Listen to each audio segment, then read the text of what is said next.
কেমন আছেন আপনারা? আশা করছি সবাই ভালো আছেন। কণিকার চ্যানেলে আপনাদের সবাইকে স্বাগত জানিয়ে আজকে তৈরি করব মৌরলা মাছের আম দিয়ে টক। কড়াইতে তেল দিয়ে হালকা করে মৌরলা মাছগুলো ভেজে নিচ্ছি। আমি সাধারণত টক করলে মাছগুলো খুব হালকাই ভাজি।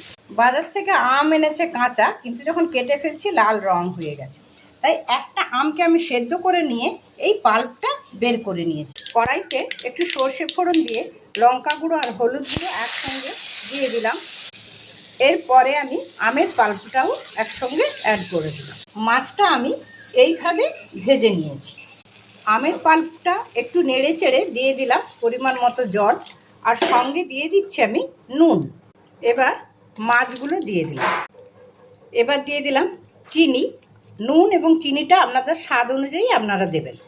শেষে সর্ষে বাটা, কাঁচা লঙ্কা, সর্ষের তেল ছড়িয়ে দিলে টক তৈরি।